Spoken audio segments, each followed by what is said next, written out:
পরিমাণ মতো ময়দা নিয়ে পরিমাণ মতো নুন, সামান্য চিনি, হালকা গরম জল দিয়ে ময়দাটাকে এভাবে মেখে একটা ডো তৈরি করে 10 মিনিট কিন্তু রেস্টে রেখে দিতে হবে।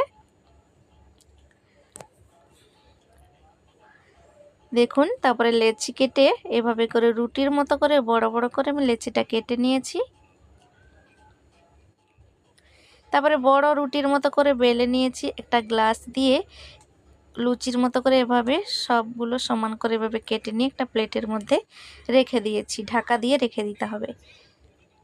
তারপরে কড়াইয়ের মধ্যে তেল গরম করে সরষে তেল নিয়েছি, জিরে ফোড়ন দিয়ে তারপরে সবজিগুলো দিয়ে দিয়েছি। মন পছন্দ সবজি ক্যাপসিকাম, গাজর, বাঁধাকপি আর পেঁয়াজ ভালো করে এভাবে দিয়ে ছোট ছোট করে কেটেছি। চাইলে চপারেও কেটে নিতে পারেন। তারপরে দিয়ে দিয়েছি চিলি ফ্লেক্স, গোলমরিচের গুঁড়ি, লঙ্কার গুঁড়ি, হলদি গুঁড়ি, পরিমাণ মতো নুন, জিরে গুঁড়ি, ধনে গুঁড়ি, চাট মশলা দিয়ে ভালো করে কিন্তু সবজিটাকে এভাবে নেড়ে চেড়ে একটু ভেজে নিতে হবে।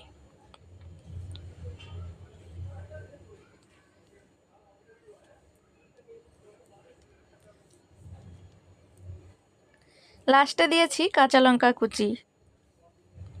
একটু এভাবে নেড়ে চেড়ে মিশিয়ে নিচ্ছি আমি।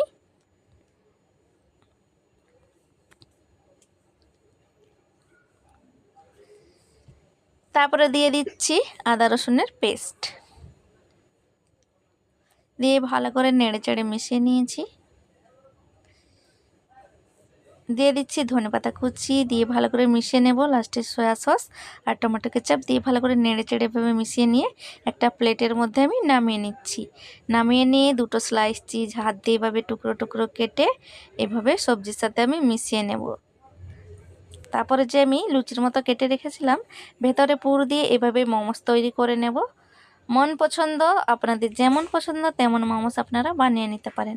এভাবে সবগুলো আমি বানিয়ে নিচ্ছি। বানিয়ে নিয়ে তারপরে গরম জল করে রাখা স্টিমের মধ্যে সবগুলো স্টিম করে নিয়েছি।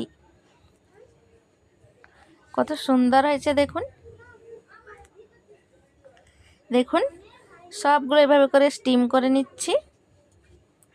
তারপরে বাড়িতে বানানো ঝাল ঝাল টমেটো সস বা টমেটো কেচাপ তৈরি করেছিলাম দিয়ে এভাবে মোমোস রেডি করে দিতে হবে।